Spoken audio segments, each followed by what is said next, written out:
And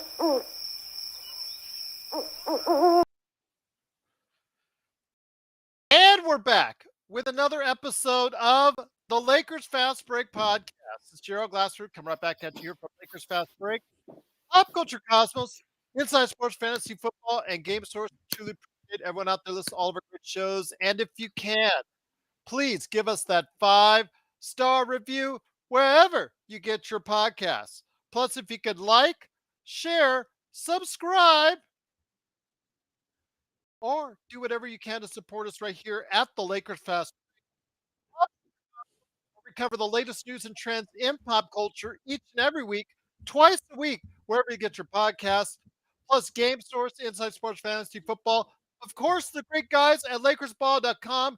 Go ahead and join Ox 1947 as everyone is rejoicing today at LakersBall.com. Plus, also, he owns a company, and in SoCal, you can support him today, and that's Simblades. Simblades with a Y.com. Plus, also as well, for the latest news and insight on everything going on with the NBA draft, there's no better place to go than the Upside Swings NBA draft podcast. That Lakers in 6 there, they kind of threw me off.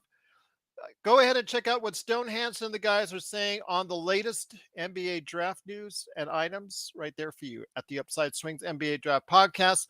Plus, our good friends at Lakerholics.com, the #1 Lakers blogger, LakerTom. You know he's rejoicing in LakerTom land, and you know he's letting Jamie Sweet know right now at Lakerholics.com. Plus, also our good friends at the John McCalian channel. Go ahead, subscribe today, and get to hear some great conversation at the John McCalian channel. And for an awesome Friday show, there's no better way to start your morning than the Magic Man in the morning, right there for you at the Lakers Fast Break channel. And if you could support all that, plus thank you for all the likes and subscribes that you give us and everything that you've done for us this season, because it looks like the season may continue for a little while longer. It is sincerely appreciated. Well, the Lakers, with just a few days off, head into Memphis for a first-round matchup. Game 1, all eyes of the NBA was going to be on Sunday right here on the television, national TV audience. Everybody excited to see what was going to happen. The young, up-and-coming Memphis Grizzlies, #2 in the Western Conference against the Los Angeles Lakers, coming off a very, very tenuous victory right there in overtime against Minnesota. Lakers had not looked good coming into the past few games. So what would happen? Well, I'll tell you what would happen is that we are going to throw a lot of flowers today at a lot of people, because a lot of great things happened for the Lakers right off the get-go. They started out strong, held a 30-27 lead at the end of the first quarter, gave it back by the half, but they were still very competitive. It did get concerning as AD suffered a stinger there in the second quarter, had to go back to the locker room, and we all just held our collective breaths. But to tell you what, he came back, and the Lakers did as well, with a very strong 37-25 performance in the third quarter. Traditionally, their worst quarter of the season. They made the adjustments that they need to make. Darvin Ham is going to get a lot of praise today. And the Lakers, with an absolutely terrific second half, their best second half of the season, absolutely drove on by the Memphis Grizzlies, who lost John Morant late in the game with a wrist injury. He fell down trying to go ahead and drive to the basket, and unfortunately not only got an offensive foul, but it looks like he got really hurt as well. So we're going to get updates and status on him, I'm sure, over the next few days. But the Lakers came off with their best game of the season, and they win 128-112. I was pumped. I was full of nerves all game long, wherever I was at. And then I ended up on playback. I pissed off Joe even with all my shouting. I'll tell you what, it was awesome indeed. But there's some awesome array of panelists here, and we're glad to have the chat already flowing. The best Lakers chat room that's out there is the Lakers Fast Break for the best victory of the year. And here today to start all the action and all the great talk, the good man indeed. He's the madman for Toronto. He did get out of Toronto traffic to go ahead and join us on playback. You know what? I'm glad he's out of Memphis traffic, because that's having a hard time right now after they all left early because they got blown out at the end. It is Magic Man, Sean Grice, and Magic Man. Great to have you here, my friend. You did an amazing job this past week with all the shows that you hosted. Your thoughts? You got your lucky hat, your lucky jersey. You're ready to rock and roll. I heard you hollering and screaming. Joe wasn't mad at you. He was just mad at me. But I'll tell you why. We was for a great reason because the Lakers played their best damn game of the year. Best damn game, period, Gerald. The period Well, for this season, for this for this tremendous effort overall. yes. I was look, we give flowers when it's required. Darvin Ham coached his best game as a Lakers head coach tonight, and he couldn't have picked a better game for it. Um, just a few things that I really loved. I loved the fact that he took a chance and put Vando on Ja to just try and not slow him down, because you can't slow him down, but you can contain and try and corral him. And that's what Vando did for the most part, Gerald. And it wasn't just Vando, it was also a collective team effort. Memphis loves to play up and down transition ball. And the Lakers did a really good job of valuing spacing when it comes to Ja and taking it away. Vando did an incredible job of just trying to take up as much space as possible so Ja couldn't go into his second gear. When he goes into that second gear, that's when everybody else follows from. Ja's ability to create momentum is synergistic. He has that quality. It's a charisma on the court. But it wasn't there today because the Lakers in the first half kept a 6 to 8 point lead, and then unfortunately, AD suffered what we now know is going to be a stinger. And I know a lot of people will point to the fact, oh well, Anthony Davis has another injury, but a stinger is one of the worst injuries you could ever have as a human being, rather and as an athlete.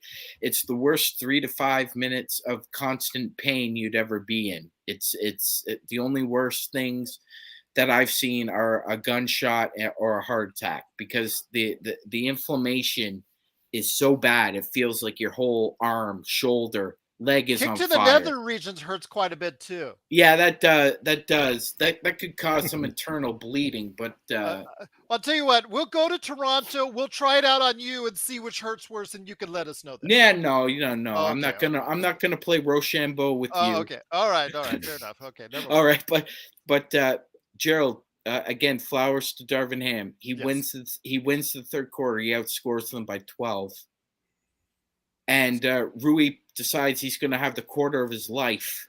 Yes. Um, and Somebody's playing for a new contract. yeah, but what was really striking was it was all net. There were no bounces. There wasn't. It was swish, swish, swish. And then we saw Austin Reaves show in the fourth quarter, Gerald. I'm calling him the country matrix. He and the reason why I call him that is because he, even though he's a bit smaller than him, his game is very reminiscent of Sean Marion, even though he's got more, I would say, more point guard instincts in him. But he's all over the court. He did his best to play on both ends, and again, it was the AD, Austin Reaves, and Rui show tonight. So it's nice to see now that we don't have to be so reliant on AD and LeBron to show up each and every night, that there's going to be a role player or two that comes up in the clutch. And I was so pleased with the effort tonight. I haven't been this pumped as a Laker fan probably since October of 2020. So I'm on cloud nine right now, Gerald. Once again, the Lakers do win 128 to 112. Great to have everyone here. It is the Lakers Fast Break. Also here today, good man indeed. You got to go ahead and check them out with the guys from the Upside Swings NBA Draft Podcast. It is Stone Hansen. Stone, I know that there was a couple things we would tweak if we wished we could, but overall, just a great coaching job by Ham today. We're going to go ahead and send him flowers when he deserves it, and he does deserve it today. Great performances all around. LeBron, on the defensive end, he really played a lot better than what he did on offense. Yeah, LeBron defensively played really well. One of the best help defensive games he's probably had this year. You see him coming off the weak side for blocks and things like that. He stayed pretty engaged.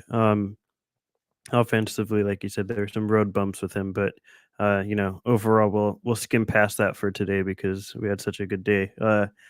I think, yeah, it was from the get go in the first quarter a really well coached game.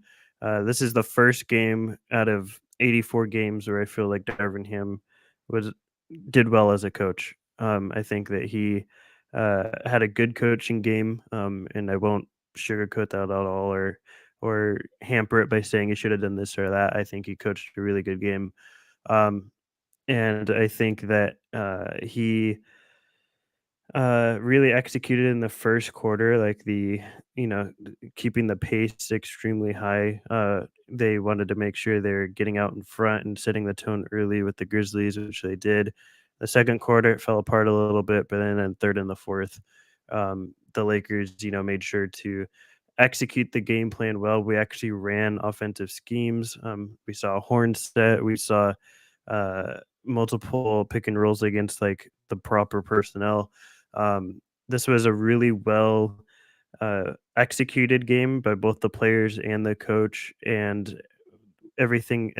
You can tell they definitely spent a lot of time on film beforehand during that week off and made the most of it. So I think that all around, this was a very good Lakers win from everybody involved, and I think that that hopefully it continues throughout the series.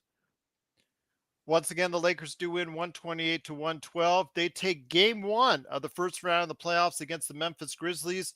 Also here today, good man indeed. You got to go ahead and check out When He's Ox 1947 at LakersBall.com. It is the man from Simblades with a Y.com. It is Joe Soro. And Joe, you've got a ruckus going around on the background for you, my friend, but that also means that there was a lot of fun today watching today's game. I saw a lot of flowers you threw out there for the whole Lakers, the team, and also Darvin Ham as well. It started early. Stone and I were on early. I had an impromptu business thing that came up. I was trying to watch it on my phone. But as soon as the ball went up, it was just really good execution on the offense. The defense, I believe AD had 3 blocks, I think, within the first 5 minutes of the first quarter. Yes. I was just extremely happy at just the mindset and how their motivation was at the beginning, and they ran it through all the way to the end. And I am not. This is not hyperbole. This is the best game they've played, not just this year. I'm talking. This was a freaking clinic of basketball because Memphis played really good. They did not play bad. Memphis played really good, and I'm not talking about lucky shots. And I'm talking. They were running an offense. They were going inside. Triple J was doing his thing. They were making 3-pointers left and right. It was first of all, the NBA, if NBA games were like this and the Sacramento Golden State game, we're all in for a treat. This was a phenomenal game from both sides. The crowd was great. It was on the road, which is it's always a little bit sweeter when you do these kind of things on the road, at least as a Laker fan, because we've won so many championships on the road. I prefer to win on the road. So the sequence where John Morant got hurt is you don't wish anyone to get hurt like that. But that sequence, if you watch the entire series on that possession, John Morant could not go anywhere without Vanderbilt in his pocket. And to boot, AD comes in my opinion, the best defensive player in the league.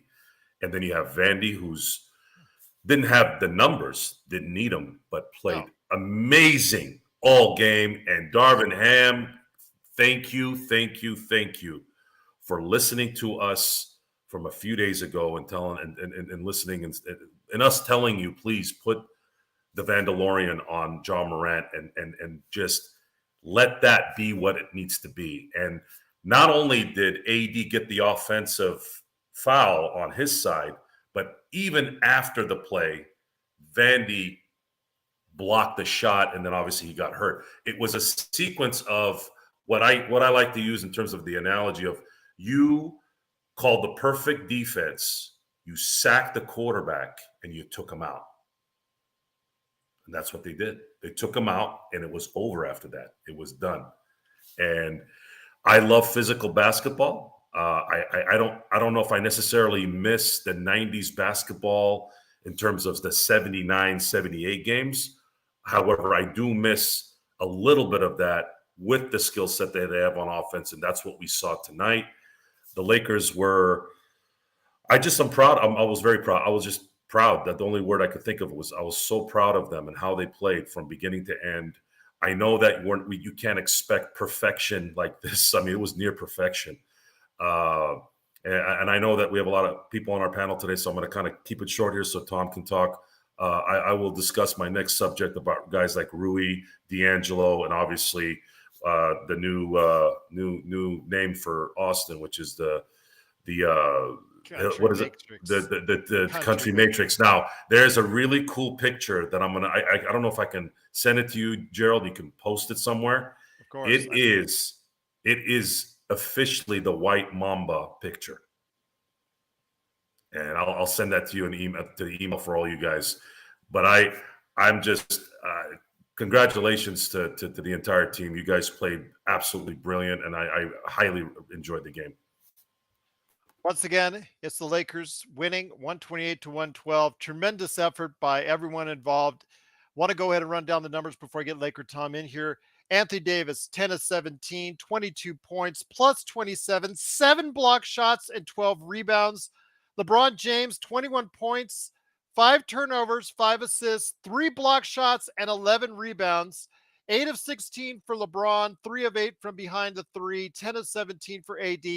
D'Angelo Russell, 7 of 17, 3 of 9 from behind the arc, 19 points, but a plus 20 and 7 assists. Austin Reaves, 8 of 13, 3 of 5 from behind the 3, 4 of 4 from the line, and 23 points and plus 15. Tremendous numbers overall. And of course, the guy that got the record for the most points off the bench in a playoff game, 29 points for the Lakers, 29 points, plus 12. Rui Hachimura, 11 of 14, 5 of 6 from 3, 2 of 2 from the line. Simply outstanding numbers right there for you. And also here today to talk about the great performance overall. Good man indeed. Got to go ahead and check him out. It's the #1 Lakers blogger that's out there on Lakerholics.com. It is LakerTom. And LakerTom, great to have you here, my friend.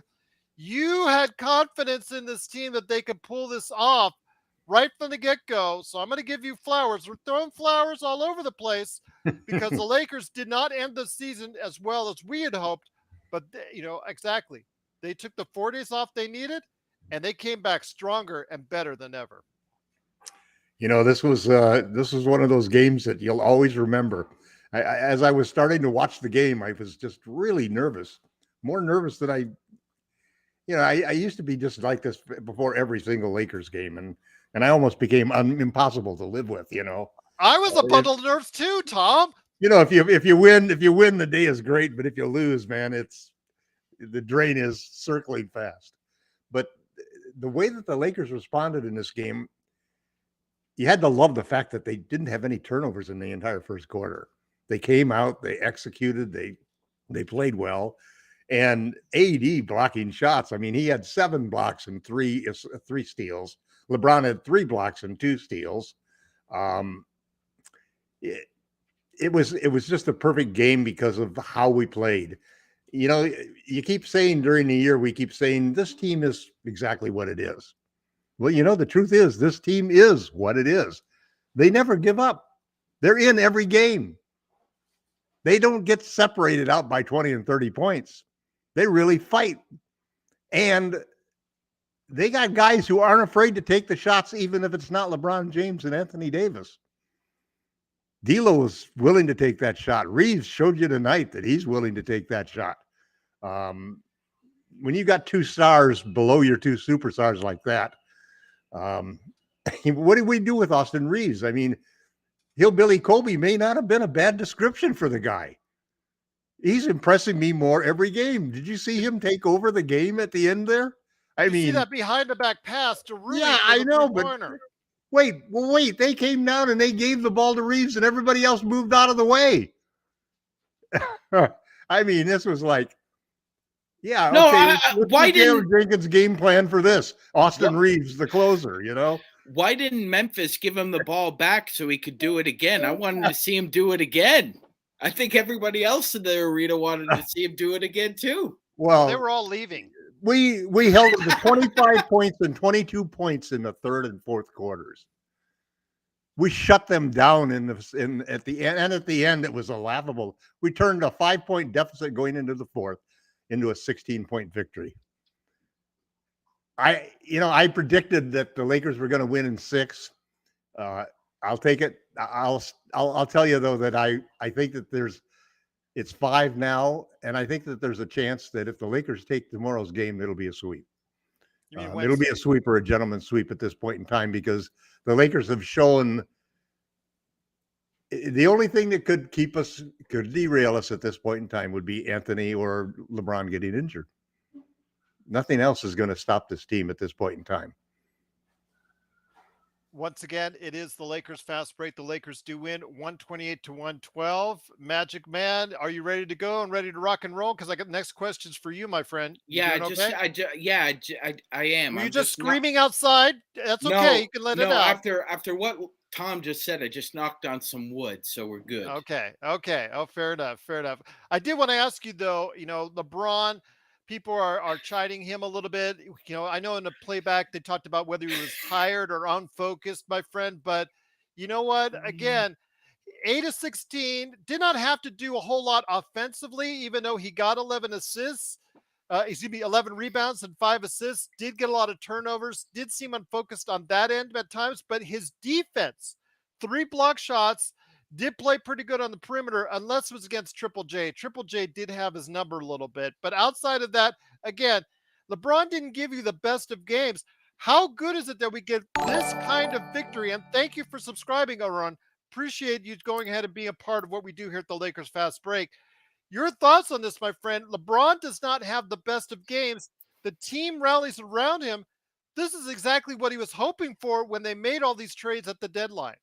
Yeah, it's kind of funny, Gerald. That is true. And as you were just saying that famous line of his popped into my head, where top heavy is blank, and he's riding with AD in depth right now, and he's got to really like what he like. At this point in time, if he wanted to put his stamp or his emphasis on the game, he could have. He's certainly capable of it. He certainly has the authority to do it. He just decided, you know what?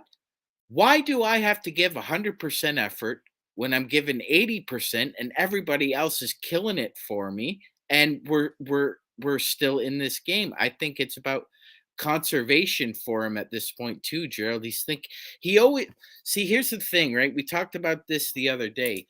He uses game ones as more of an evaluation rather than a finality. He doesn't really care whether he's up 1-0 or down 0-1. It's insignificant to him. For years, Tom Thibodeau and the Bulls always got game 1 against the Cavs, but they always ended up losing in 5. So thank you. By the way, thank you, Hung, for subscribing to us as well. Here at the Lakers Fast Break. Yeah, I understand what people are saying. I don't think it was a lack of energy, and I don't think it was a lack of focus. I'm not sure what word used to describe it. He wasn't disinterested, but it wasn't as if he was trying to be authoritative at all. It was almost as if he was being passive throughout the whole game until help defense needed to come, and he reacted. It just seems LeBron was more read and react tonight rather than actually trying to force the issue. And I thought it worked to the Lakers' advantage, Gerald. That it did. That it did, my friend. Stone, let me ask you this. Again, great victory by the Lakers, 128 to 112. When I bring you in right now, Stone, I want to ask you this. I mean, you saw throughout the game the kind of adjustments Ham was making on both the offensive and defensive end. Was there anything in particular that stuck out to you as far as that was really notable as opposed to something maybe he wasn't doing before? I think the big thing for me was actually like running offensive sets. I think in the 83 games before this, we haven't really seen that throughout an entire game. And for the first time on game 84, Ham comes out and starts running offensive sets and runs them well against guys that he's running pick and roll against guys like Xavier Tillman that don't really stand a chance in pick and roll against Anthony Davis, and then you are running double horn sets with D'Lo at the top, and you have AD and LeBron, backpedaling towards the paint. Even though Triple J's a really high caliber defender, running a double horns is something we haven't really seen so far. So Ham has put offensive sets and schemes, uh, although simplistic, they're effective with the personnel that he has and the personnel he's using it against. And those are things we just haven't seen before.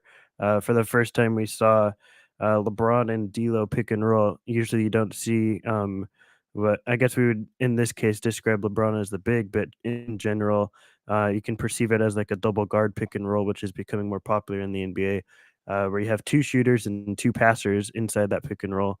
And we've only done traditional pick and rolls this entire season, where it's AD as the pick and roll guy, and a guard running the initiating the set. That's just not something that Ham has started until game 84 today. So whatever whoever talked to him or something happened to where he has implemented an offensive scheme and set that just hasn't been there. And I'm all here for it because, as you can see, it produced results. If Ham can continue doing this, I think we stand a very good chance, much better than I initially anticipated of going further. So he has to continue doing this, but this is an excellent start. Defensively, I thought we played pretty well too. I think that there are a couple adjustments I would have made. And I said I wasn't going to bring anything up, but I can't help myself. I think that he has he's trying to play this cramped court thing defensively, where he's trying to take away driving lanes for Ja and pack the paint. I would like it to do that less because a lot of times he's leaving three really proficient shooters on the wing, and I don't think that's the greatest way to go about it. I would rather hard hedge Ja, but I think that for the most part, defensively, our guys stayed really locked in. Um, we saw the cramped court thing come into play in the first quarter, especially with Rui giving up a couple of threes to Santi Aldama, and that's sort of the negative aspect of that sort of defense. But altogether, I think in totality, this was a really well coached game for him, and we played very well. We executed everything well. I think everyone would be surprised if you had told them before this game was played that we would get 40% of our looks from three. I'm not really sure anyone expected that or expected us to shoot what we did from three on the volume that we did. So I don't know how sustainable we can play exactly to this level every game. 43% from behind the arc, 16 made threes. Yeah, that's a lot to ask for the team that was not the best three-point shooting team in the NBA this year.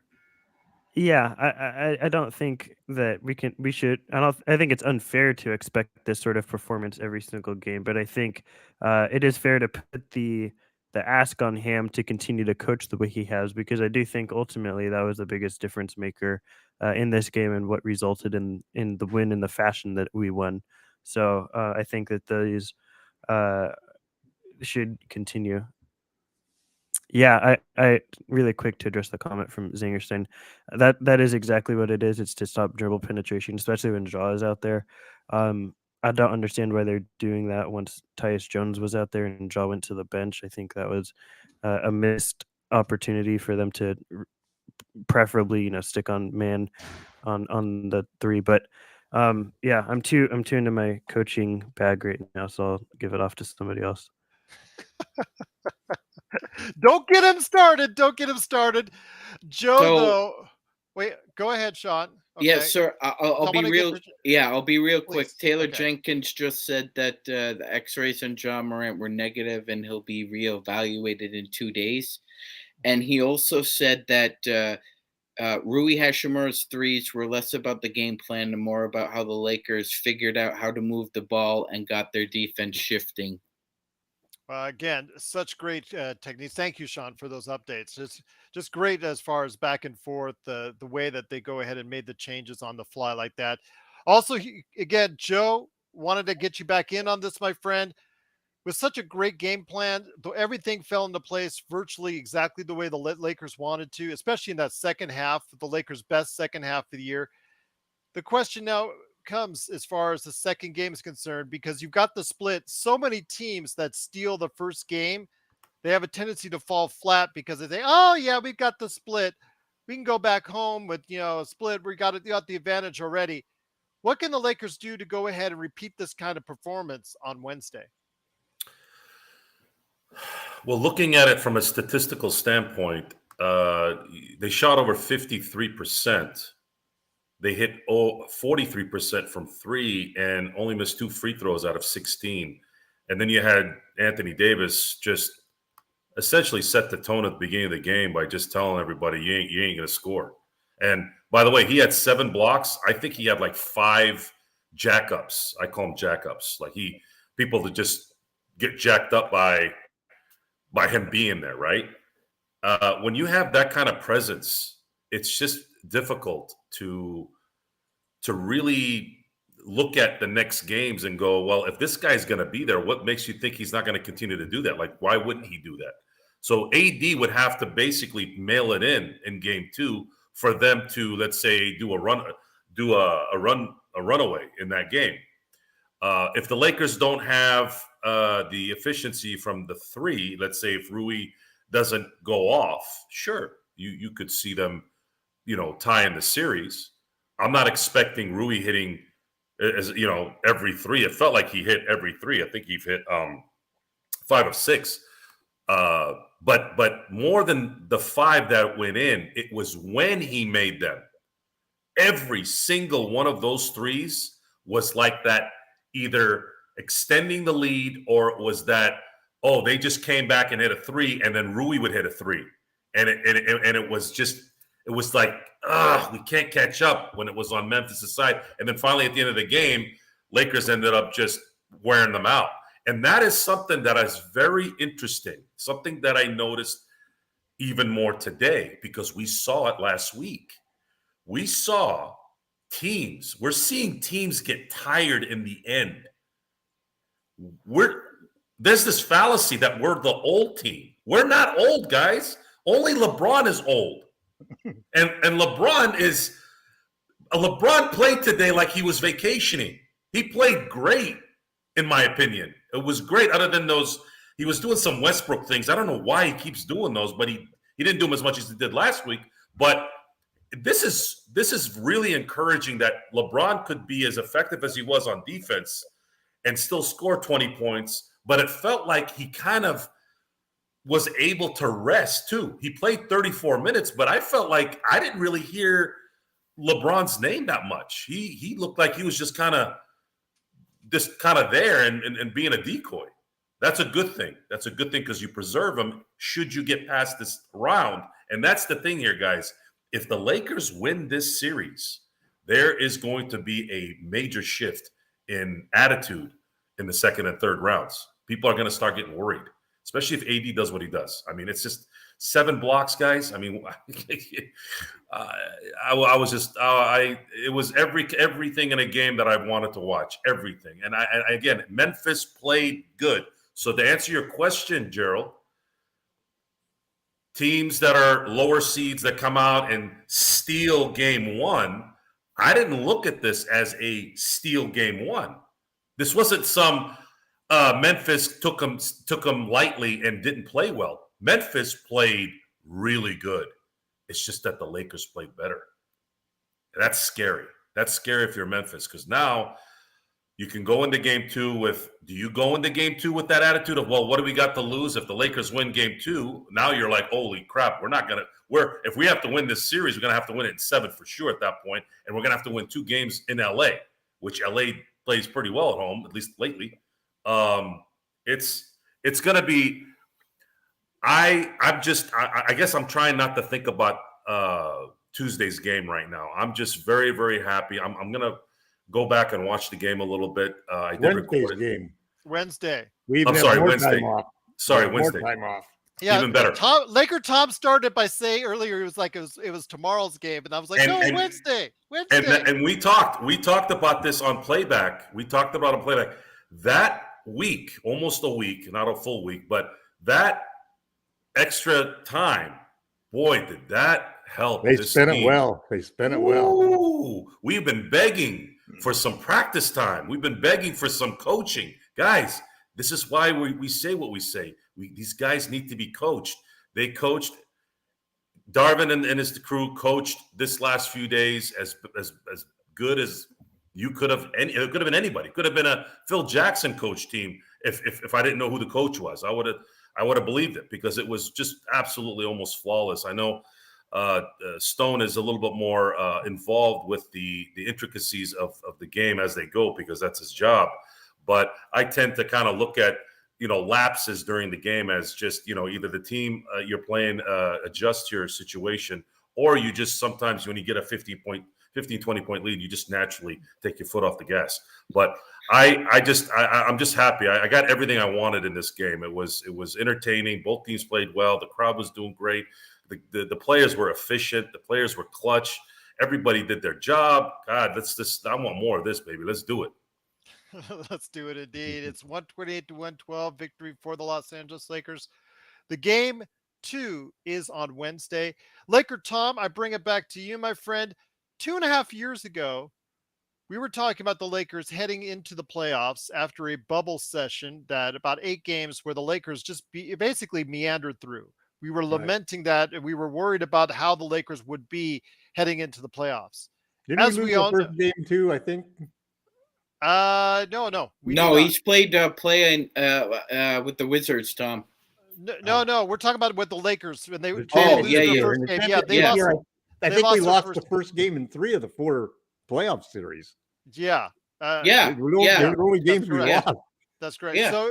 So basically, until the finals. Yeah, up until the finals when they took the lead on there. But the Lakers, they struggled in that last few games. What was it, 8 games before they headed into the playoffs? So we had our great concerns then. Right. But none of those games counted, and we knew that. But the players knew it too. But it's the similarities of them struggling as far as them getting into the playoffs, the play-ins, the whole 9 yards, and then the Lakers showing their wares coming into this session here against this game. I want to ask your thoughts on this, my friend. This has eerie similarities to then simply the fact, again, because the Lakers didn't show you all their cards until they came out and when the money was really on the table. I think the parallel that you're trying to draw there is pretty apt, Gerald.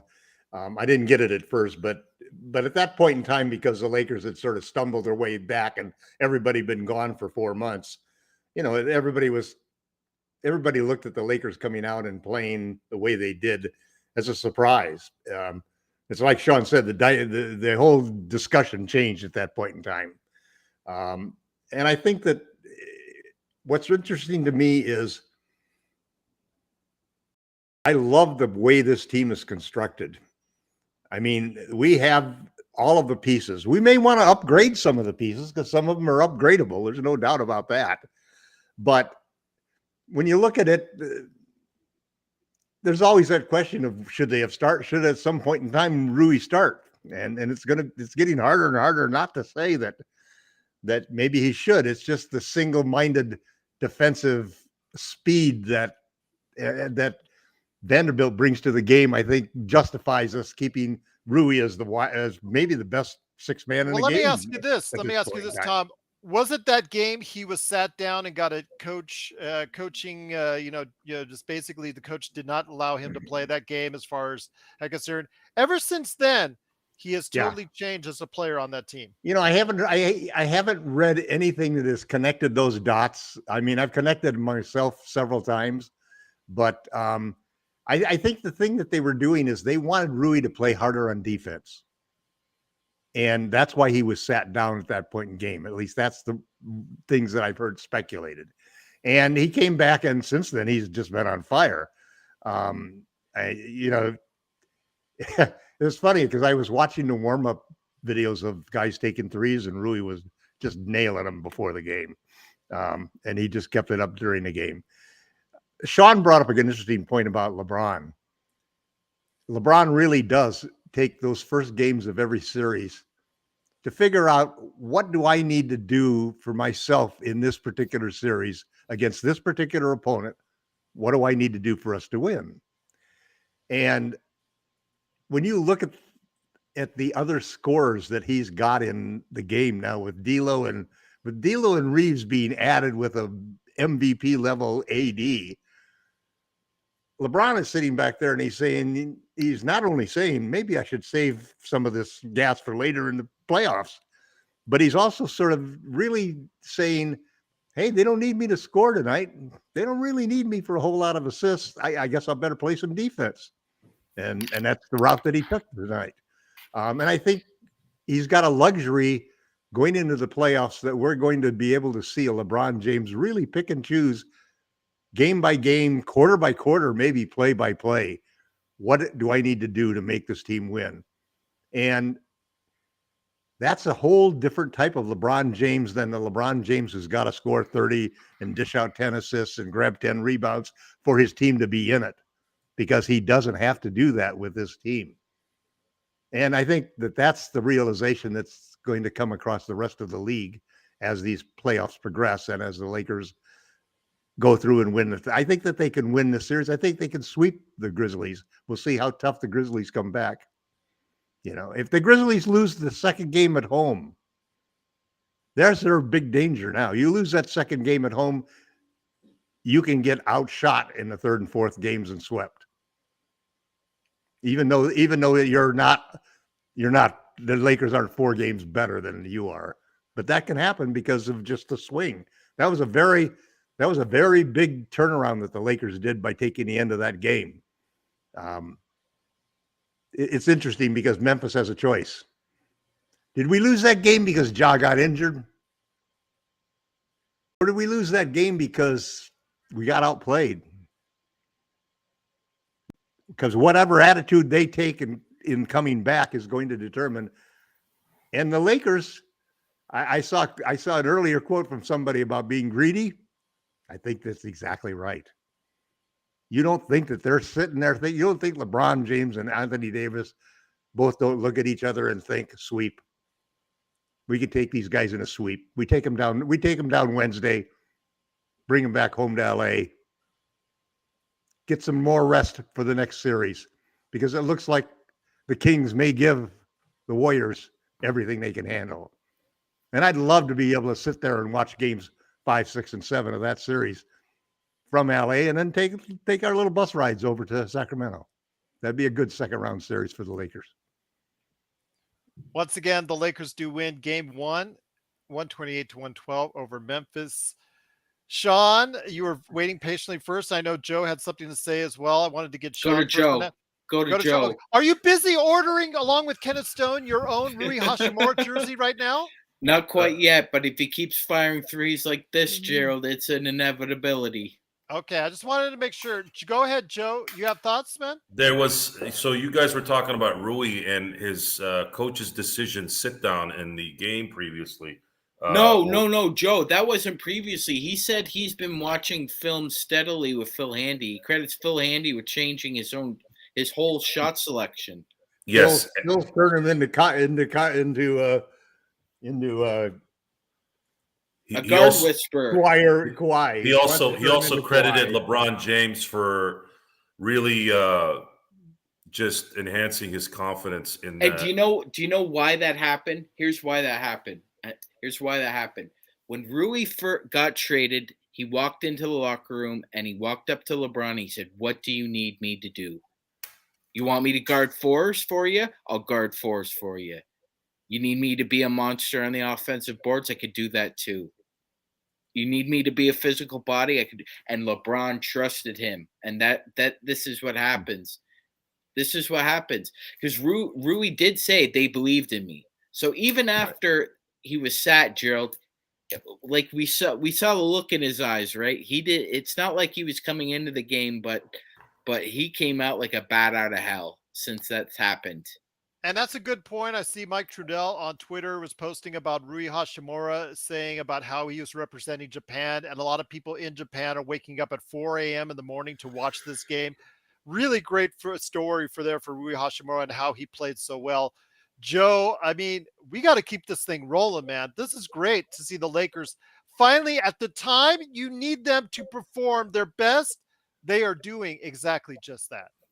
And, give some credit to D'Angelo Russell. He had a phenomenal first half, and he scaled back and let his teammates also take absolutely crucial shots, and they came through for the team. This was about as good of a team win as you can call it. I think there was 5 players that had 20 points or more. Is that correct? Mm-hmm. Michael Thompson, I think, had a game very similar to that as well, just off the bench. Yeah, I think he had the record initially for most points off the bench in a playoff game. Am I correct on that? It's either that or tied with Michael Thompson. I've seen various things in the chats. I've not been able to verify that yet, but it's either record or tied as a record. And Rui didn't just hit threes; he hit another 6 shots. Inside the 3, he was a force that you can't. This is probably the part where you can't expect him to be dropping 5 threes a game and shooting almost 90% from the field. However, it was, it's still, you had guys like Austin Reaves and D'Angelo Russell hitting crucial shots from beginning to end and making sure that the team never really faltered. And they really didn't. Even when they were down 5, even when Memphis was trying to make a run, you never really saw the Lakers get down or anything like that. They were right back at it and bringing it back up to a 1-game deficit. It was just a good basketball game. And I think the confidence is what I'm going to be watching here. Are these guys going to feel like they're invincible in game 2? If that happens, some things could go really, really well for the Lakers. That's the key, especially if they start hitting right at the beginning of the game. Like if we start out like 12-4 out the gate in game 2. Just to let you know, it's tied. He tied with Michael Thompson, who did 29 points also off the bench in 1988. Good. That was a good year for the Lakers. Let's hope this is a good year for the Lakers as well. I got the shirt to prove it right there. Right above, hanging right above us right now. I love it. So Gerald, yes, sir. So we don't know the status of John Morant for game 2. But if the X-rays are negative, I have a feeling Jaw's going to gut it. Jaw is tough. Jaw's going to gut it out if he can.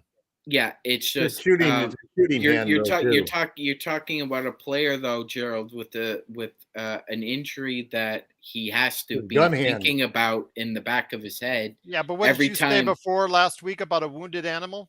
As the most dangerous animal. That's right. Yeah. So game 2 is not going to be a walk in the park.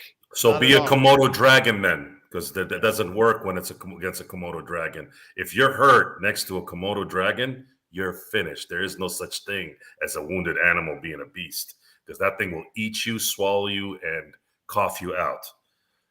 So be a Komodo dragon. Yeah. Okay. If you have a disease, that Komodo dragon eats you and gets the disease too. Okay. Well, Stone, let me get you back in here, my friend. Good point, Joe. Good point. Before we go on wounded animals, Komodo dragons, and all that, we've become National Geographic. Yeah, on one of our highest ratings ever.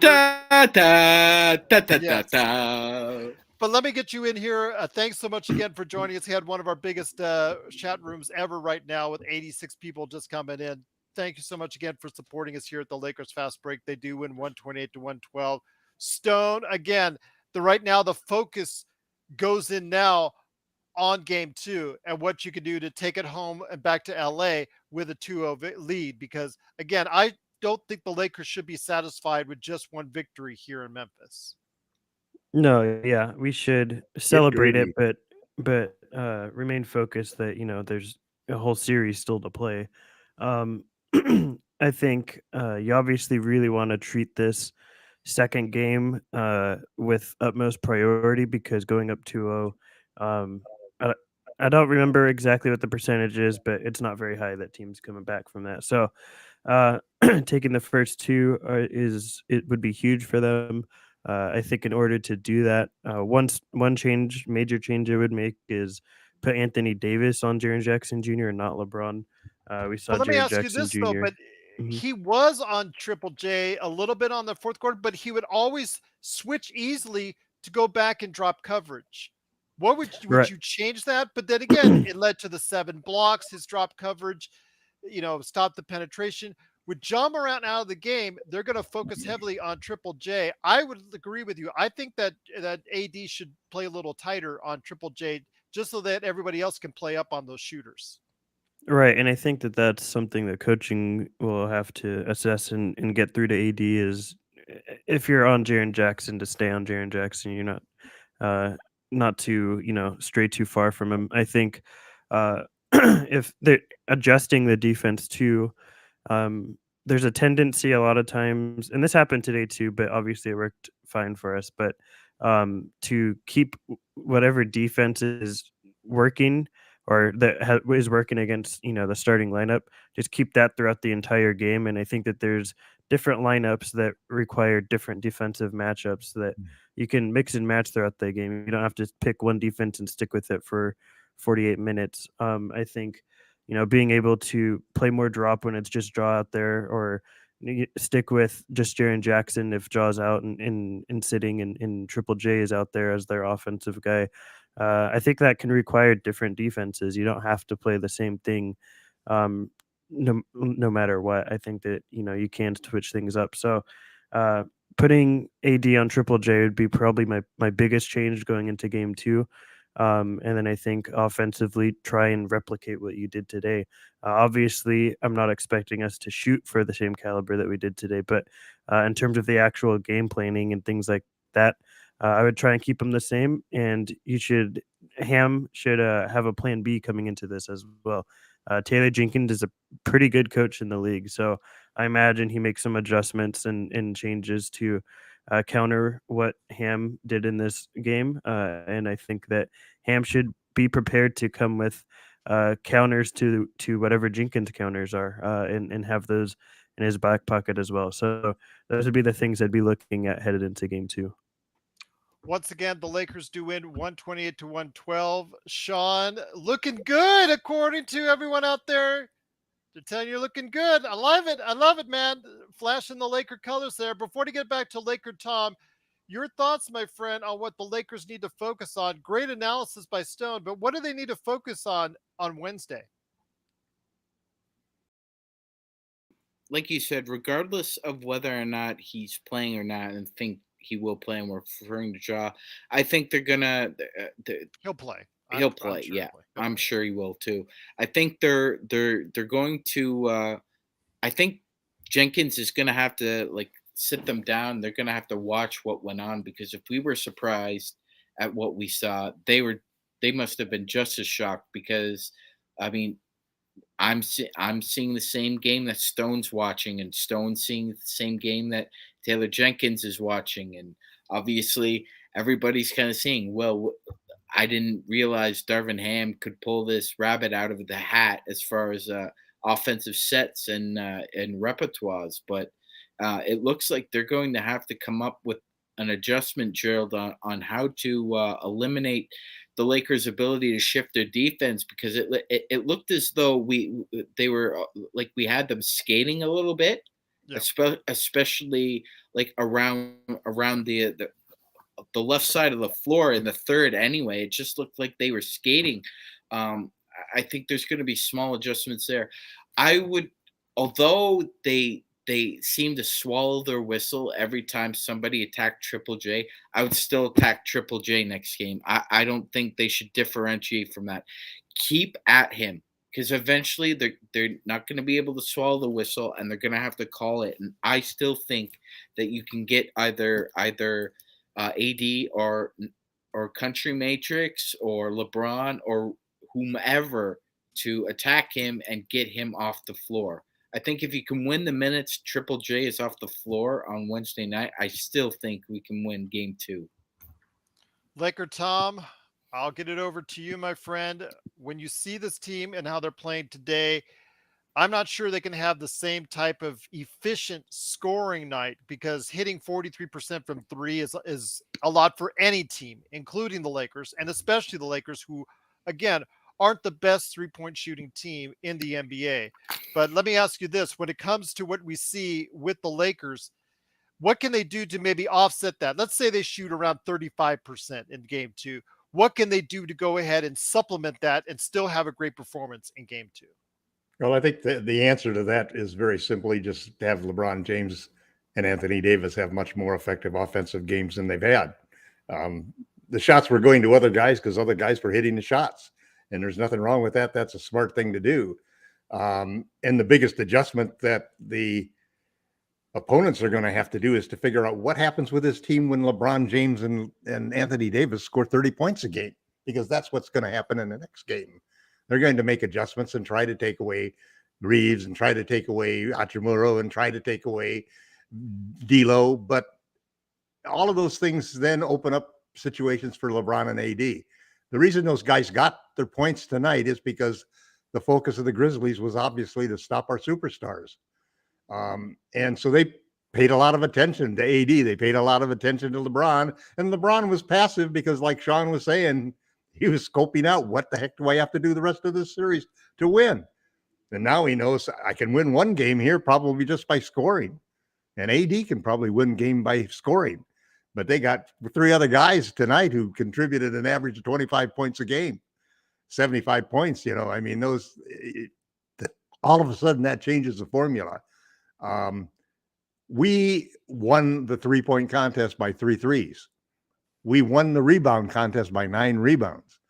We were even in points in the paint, and their biggest advantage as a team is their points in the paint differential, which is almost 5 points per game that they outscore their opponents in the paint, and we matched them with that. So the key to the next game is just to continue to execute the way that we have in this game, to compete on every single possession, and to take the open shots and not to be afraid and to move the ball and let the guys shoot who are open and count on those guys making them. Now, if they allow Reaves and Hachimura and Russell to do the same thing they did this game, LeBron and AD don't have to go out there and become mega stars and have mega games for this team to win. And that's the biggest difference. And it started earlier in the season after the trade deadline, when all of a sudden the Lakers figured out how to win without LeBron James. That was the big key to this season. Because right now, look at what happened in this game. Where did the big blowout come? James was on the bench. It was AD who was running things when we took over that big run at the end of the game. This team has learned, and LeBron is really reveling in this whole fact that, hey, man, these guys can win without me, so let's just figure out where I have to apply my talents, and we'll figure out how to get through this. As everybody said, and Joe said it perfectly, I was as thrilled with this game as I've been with a Laker game since the bubble, for sure. By far the best game that we've played as a team. Good luck, Taylor Jenkins. You got a real challenge ahead of you to figure out what to do to stop this team on Wednesday. Because if you lose on Wednesday, you're going to get swept. Once again, it is Lakers 128-112. Go ahead, Jared, Sean. Gerald, I had a question for everybody on the panel. Tom's calling out the sweep already. And for our audience as well. And it's a general basketball question, okay? So the NBA rules incentivized Anthony Davis to go into the circle and draw the charge. It wasn't his fault that Morant got hurt, but the rules, it's a basketball play. The rules are the rules. Do you think the circle should be expanded, Gerald? So you aren't incentivized to undercut a driver like that, especially when they're in the air. Go ahead, Joe. Well, it's just I don't think he wasn't in the air. He wasn't in the air that much. The one you're making a good.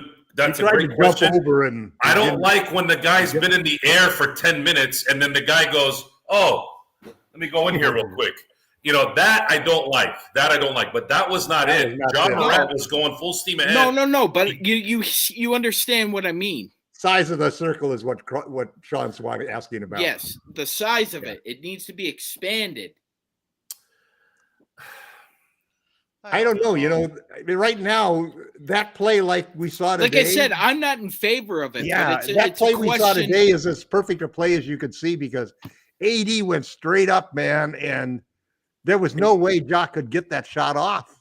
AD is so fundamentally sound on defense. If you ever just watch how he doesn't get tricked by pump fakes, it's almost amazing. You talk about hillbilly matrix. How about freaking Anthony Davis playing one-on-one defense? I have never seen him get juked by a fake shot.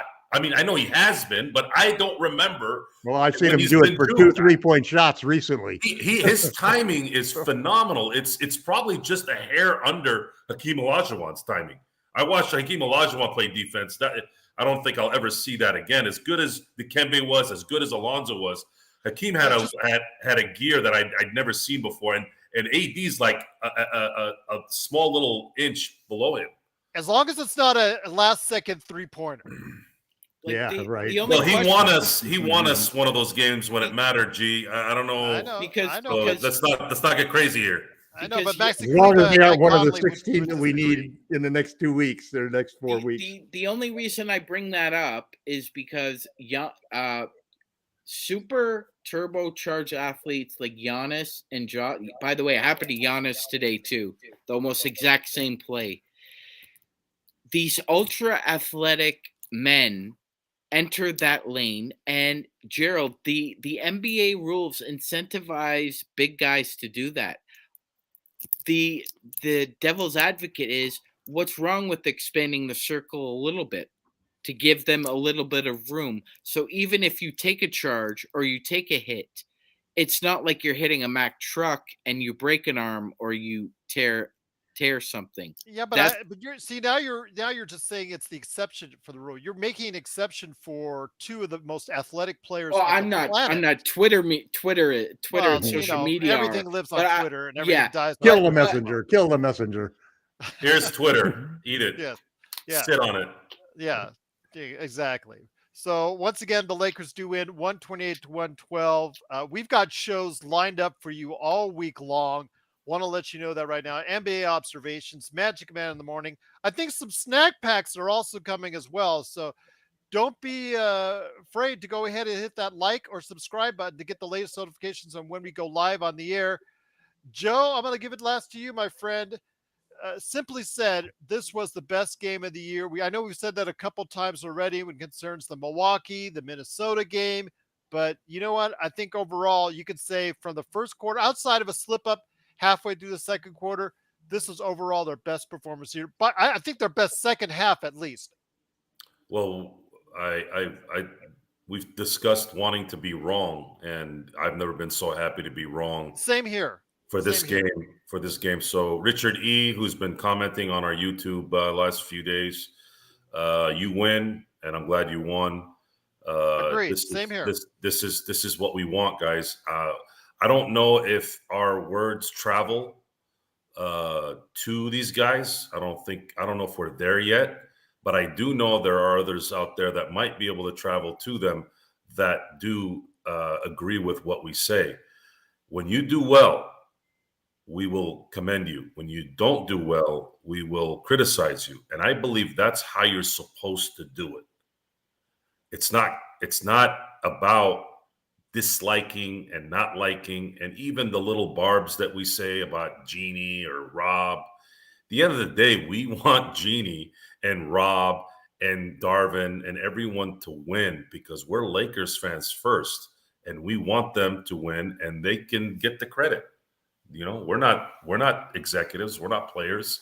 We're fans. We enjoy it. We have our emotions invested in it, and it's one of those things in your life that you don't have really any control over, but that's what makes it fun. It's a pride thing. It's an enjoyment thing. It's an entertainment thing. And that's what the Lakers have done for at least me in the last 30 plus years. And I think even if they had not won the game, and I talked to Stone about this too, I just liked how they came out and played. And I saw that Memphis was playing well too. So if Memphis had won this game, I probably still would not be upset tonight. It would be like, damn it, why couldn't we get this game? They held serve. If you play like this in terms of the effort, it's very obvious. If you watch as much basketball as we do, you see the effort and you see that your coach is trying to adjust to something that's going to give the advantage to his team. If it doesn't work, it doesn't work because in a lot of ways in the NBA, the talent will always override no matter what your game plan is, no matter, it doesn't matter. So I'm just happy that we got a chance to see intelligent basketball execution, and we happened to win, which obviously makes everything even better. And I'm just gonna enjoy watching bits of the game again tonight, and look forward to discussing more in detail here between now and Wednesday's game. Absolutely. And until then, please support us here at the Lakers Fast Break. And you guys have, just so you guys know, I believe the last time I checked, let me update it one more time here. This is the first time I have seen. Oh, by the way, it went up. We have 17 subscribers in the last hour and 8 minutes. That has never happened. So everyone out there that's watching, this is probably your first time. For those of you who have been watching, thank you. I'm speaking for everyone on the panel here and those that are not. Okay. Guys, this is something Gerald and I have talked about for about a year. Gerald tends to be a little bit more worried about things. I'm the one that makes him not worried. And I told him that this day would eventually come, and it has. So we want to thank you for participating, and this thing's gonna get better and better, and it's not gonna stop until I'm 6 feet under. So that's for those of you who don't like us, you're gonna have to deal with us. Hopefully we'll be here for a long time to come. But MagicMan, I know, has got a lot of shows lined up. Snack packs, MagicMan in the mornings. We're going to do NBA observations. We're going to do a whole bunch of stuff this weekend. LakerTom, I'm also going to get it to Stone Hansen before we head on out so he can give everybody an update on his great show as well. Big shout out to John McCallion. Subscribe to his channel on YouTube as well. Sends out some love to him, my friend. Also as well, Jamie Sweet, who's been in the chat. He just finished the game. Truly great to have him here as well. Please go ahead and check out his 5 Things articles, which will be a great article at Lakerholics.com. Oh, speaking of Lakerholics.com, aren't you, LakerTom, the #1 Lakers blogger that's out there at Lakerholics.com? Just want to give you a little update on this Rui Hachimura do not play. A couple of weeks ago, Darvin Ham says, that was kind of on me. I went rogue on our rotation. But he likes how Hachimura responded and the confidence and fearlessness he's found since. So it's an interesting thing that I just thought he did it just because he was playing around with rotations, and look at the results. You look at the results. But I'm just telling you, Tom, good, my observation. Good that Rui took it in the right way, Yeah. I think that's a big part about everybody on this team. Who's closing the game, you notice? Schroeder didn't close the game this time. Yet he's out there on the bench rooting and cheering everybody else. This team has got it all coming together. And D'Lo had a bad game. Remember when he shot 1 of 9 from Yep. the field? He was there in the second half cheering on Schroeder. Schroeder He helped us started win that he game. started 0 for 3 ttonight and came back and had a great game. Very good game. And here's the thing, guys. So we discussed a little bit about this, and then I'll let Stone and Sean end this. The Lakers have to really, the Lakers as in the organization, have to really understand that they have something here. I'm not just jumping on because it's tonight. We've had a good sample size here for the last 2 months. They have something here. And what's important here in terms of something is you're talking about 24, 25, 26-year-olds. This is not 29, 30, and 31. This is 24, 25, and 26. The majority of your team is in that range, and almost every one of those guys has a particular set of skills, like Sean does when he's finding people at night. And it's so guys, regardless of what happens in this playoff run, if we get out in the first, we make it to the West Conference Finals, whatever, please, Lakers, take into account that we really want to see this team in a training camp and play next year. And the result tonight added even more fuel to that, because LeBron James did not have to exert a lot of energy. The reason why he's making his 2016 blocks from, the other side of the country is because he has the energy to do it. Just throwing that out there, and I want to put it out in the universe now, early, so we can talk about it the rest of the, playoff run and as well as the offseason when it comes. Before we end it out, Sean, I will close out with you, my friend. But first, it is Stone Hansen from the Upside Swings NBA Draft Podcast. While we've got a big number out there, I want to go ahead and make sure, Stone, that you get us all the plug you can for the great stuff you not only do for us, but the outstanding stuff you do for the Upside Swings NBA Draft Podcast with the guys out there. What are you focusing on this week before we head on out? And make sure to tell us who you want it for number 17 for the Lakers, since that's now our pick. Yes. Well, Tom did it, guys. He did it. Well, I actually did a mock draft where I acted as the Lakers, and I picked for them at pick 17 and 47. So if you want to see the results, you could follow me at report_court. I also recently, just yesterday, dropped my lottery, my top 14 prospects in this draft. I still have a lot more to watch, and I won't be releasing another board until I round out my top 100 later in this year. But yeah, I'm in the full swing of things right now, watching about 14 to 16 hours of games a day, and we dropped our newest podcast talking about Jalen Hood-Schifino, Judah Mintz, Terquavion Smith, and Kobe Buffkin, all guys who are combo guards that are probably around in the 17 range for the Lakers. So if you're interested in that, give it a listen. We spent 2.5 hours talking about 4 different guys. And we'll be dropping another one probably here shortly sometime this week. And yeah, if you want more, just follow me at report_court or the podcast at Upside Swings, and any reviews are super. We're super grateful for any reviews or dropped on Apple, Spotify, wherever you listen to this podcast or any other podcast. Just like for us, please, 5 stars for him at Upside Swings NBA Draft Podcast with the guys there, and 5 stars for us here at the Lakers Fast Break. MagicMan, the guy who helped us out so much all week long. You've worked so hard. We close it out with you, my friend. Your final words before we head to a very busy week once again for us here at Lakers Fast Break. Yes, Gerald. I'm jacked as I've ever been. Are you going to go renting around Toronto? I am. Right now? I am actually. I haven't had to take the car out for a long drive in about a couple weeks, so the old girl could use a little run. So I'm gonna do some donuts in a parking lot, and I'm not sure if I'll have Chick on my surround sound in my car or not. I'm not sure yet, but I've decided we're gonna go buck wild tonight, and I'm not gonna have the police called on me, Gerald. I promise you that. I will be Don't be available for. jailed. Yeah, no, I will be available for Lakers Snack Pack and more post games coming up. But man, what a tremendous effort! It warms the heart. It really does. And below the heart too, the cockles. Let's get below the cockles. That's how good it is right now to be a Lakers fan. No Will Ferrell and Old School. We're going streaking for you, my friend. Yeah, That's what Sovereign said. yeah. Well, I did say if they won game 2, I would do the post game show shirtless, but I don't think you'd allow that, Gerald. Hey, as long as you got the camera a little higher, that's fine by me. That's fine by me.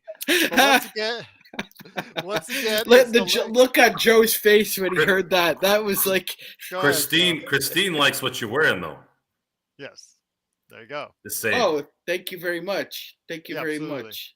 Yes, absolutely. But great to have you here. Great to have Stone, LakerTom, Joe Soro, and Sean Grice here. And most importantly, thank you to everyone out there. It was one of our biggest efforts ever, the biggest audiences ever that we've had live. So we truly appreciate it. Once again, it is the Lakers Fast Break. We will be back tomorrow with NBA observations. On Tuesday with more NBA observations as we cover the playoffs and, of course, all the updates on what's going on with the series between the Grizzlies and the Lakers. Of course, we'll give you all the Lakers updates whenever we get them in.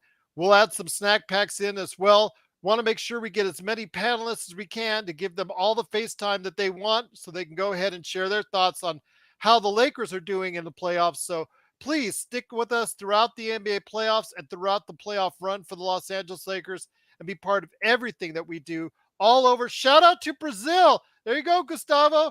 Thank you so much for joining us all around the world from the Philippines, Canada, Brazil, Europe. Johnny 2K6 I know is out there as well. Appreciate everyone out there. The Fried Chicken, Alex, Sovereign, everybody in the chat room. Jamie Sweet, Alex, just so thankful for everybody out there for sending all the love and support for us today. Truly appreciate it on one of our biggest shows ever. And it comes on one of the biggest wins in quite a long time as the Lakers win 128-112. What will happen in game 2? Hopefully a repeat of game 1. Tom's already thinking sweep. Should we get out the brooms? We'll see. We'll talk about it this week right here at the Lakers Fast Break Podcast. Joe's already waving the towel for them in Memphis.